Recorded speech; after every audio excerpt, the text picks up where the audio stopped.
Welcome to Channel MX, your insight to the Australian visa system.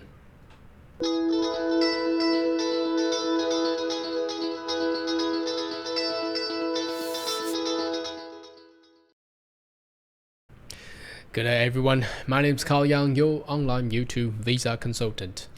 Are you interested about migrate to Australia? Why don't you consider to subscribe to my channel and turn on the bell on the side, so once we have all the updates and news, you'll be the first one getting all the insight. Now in this video, I would like to discuss how the industry of international education is actually going and how are they after almost more than 18 months of the drought, which, as you know, Australia has been not allowing temporary visitor, and obviously that includes international students to actually arrive and fly into Australia. How are these universities going? And the reason I'm doing this video is this will actually project in the future how the visa program will actually be. As you know, the economy, if the economy of Australia is not really going well enough, there's always an open door for the migrants. Let's check it out, some news.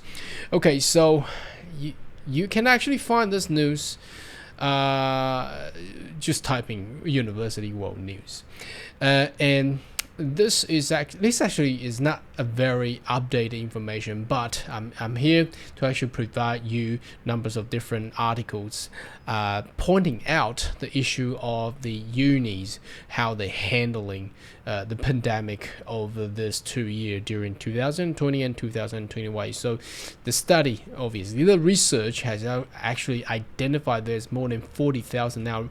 Bear in mind this is last month.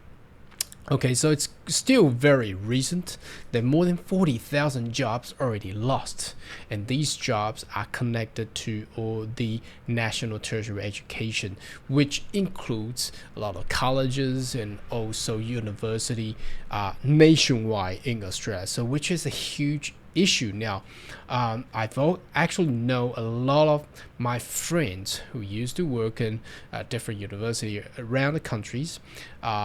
They're not there anymore. I mean, their position is not there anymore. They may be still in education sector or industry, but definitely not the job position that you used to hold back in 2019 and 2018. So this is one of the news there you might want it to be to have a detailed read. It's basically telling us, obviously Canada, US and UK has been opened their arms for international students as long as they have been vaccinated, but USA didn't even require students to be vaccinated anyhow. So what happened? So obviously a lot of students had already left, international students left Australia. Will they come back? Obviously there will be a degree and ratio of numbers of international students won't be coming back to Australia, and that will certainly affect the economy.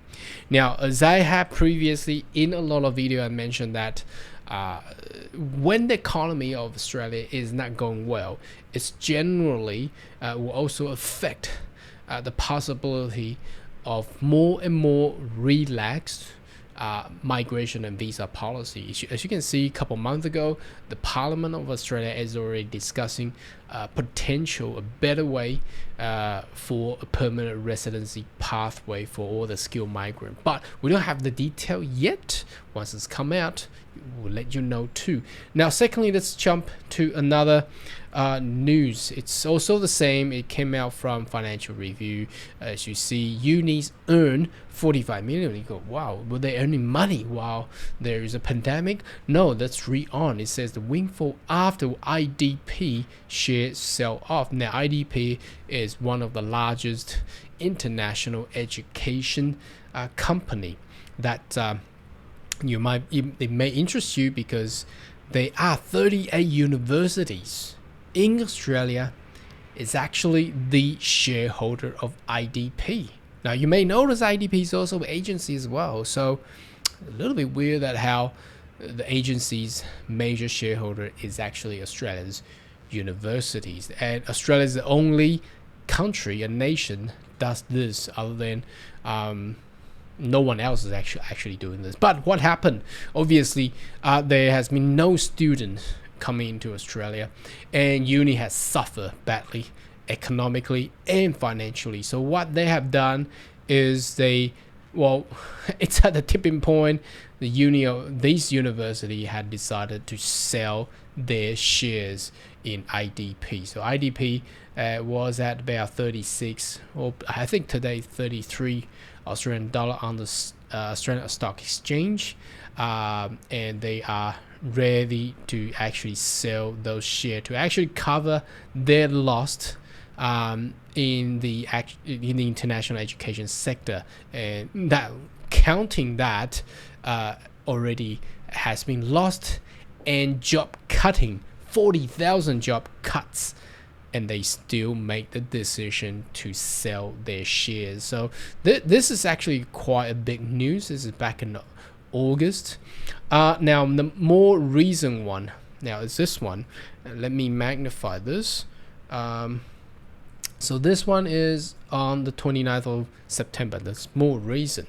So apart from August, I think they did this, the sale of some shares in June, I believe. Now in September, these Australian university will sell stack of IDP offset the losses. So they have decided to sell more shares. Now it's actually for international education industry for Australia. It's actually very concerning. That basically meant the uni needs more money to actually cover all these losses, because they had actually done it in the first half of the year. Not quite a big amount, but this time in the second half of the year, they noticed that there's going to be a bigger loss, and they need to cover those losses by selling more IDP shares. So as you can see here, the uni held 40% the share of IDP education prior to the sale. Okay, and they're looking to sell more to actually cover what had been happened. It actually was from 1.14 billion, comprising 50% of the university stack in IDP, and subsequently the company will be distributing their share, the remaining 25, as a franking credits on the tax payment. Therefore, there will be a management own share package for their own individual bag, overall nearly 2 billion worth of shares. So what's happening there? Now, let me describe this. So the 38 unis in Australia, they actually combine and form an entity together to actually manage all the investment into IDP education. So that was actually, I think, was more than 50% or plus.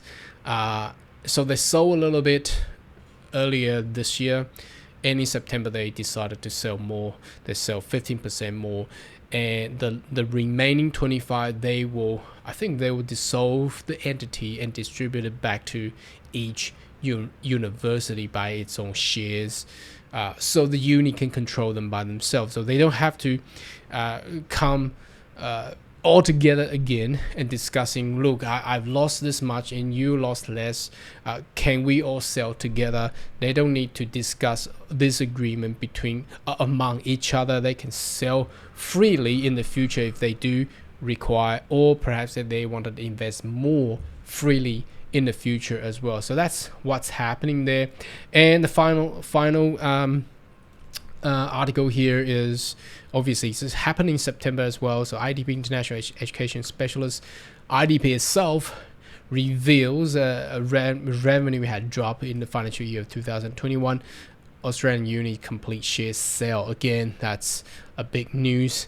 Well, it's not actually on the global stage, but for the international education sector, it's definitely something that we need to watch out for. So I think what's going to happen after the pandemic, the post-pandemic era for international education, is that the less and less of exhibition and expos, of education expo. You may heard them, you may have attended overseas, internationally, especially in Asia. It's everywhere. every year, every season, everywhere. Japan, Korea, Taiwan, China, Vietnam, Indonesia, Malaysia, Singapore. It's everywhere. Now, what's going to happen in the post-pandemic era is this kind of exhibition and expo is going to dramatically drop the numbers and also the attendees because of the pandemic. People over these 2 years is getting used to of the digital and electronic world, utilizing mobile phone, utilizing technology over the internet, perhaps maybe a more effective way. And the traditional trading for this international education industry or entities, how will they survive? For example, like agencies like IDP or perhaps other larger entities in education, they still rely on physical face-to-face contacts, may face some of the problem in the future. Anyhow, what is your thought? Have you heard of IDP in India? Heard of IDP in Vietnam? Maybe you do. Leave your comment right down below, and I see you next video. Goodbye.